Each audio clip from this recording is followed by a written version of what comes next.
Mississippi decided that they were going to make the month of April Confederate History Month. And as somebody who loves history and makes an entire account about historical events and things that happened, I feel like I should talk about this. So here are the facts. The Confederacy wanted to establish and uphold slavery. There's no ifs, ands, or buts about it. People will say it's about states' rights, it was about rice and grain production and all kind of things, but really it was about owning and continuing to own people of African American descent. That's it. And if that wasn't enough, they even wanted to build a nation state that was based off of all men not being created equal. Well, what about Black Confederate soldiers? In the Confederacy, Black men were not legally allowed to serve as combat soldiers. Most of the Black people that did serve were slaves, and they were forced to. And also, they didn't serve as combat soldiers. They were cooks, tailors, medics, things like that. And again, it was against their will. They were still slaves.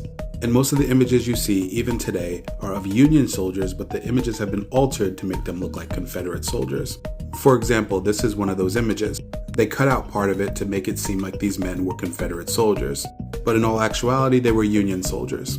Out of the 50,000 pages of eyewitness encounters, there were only a total of 7 that stated that there were Confederate soldiers that were Black. No Confederate lieutenant, general ever referenced having a Black soldier in their unit, and the Confederacy made no claims to having Black combat units. States today celebrate the myth of the lost cause, which states that the Confederacy and people who fought for the Confederacy were just great, God-fearing men that wanted the state and the government to stay out of their business. But in the Articles of Secession, they specifically named slavery as the #1 reason for their seceding.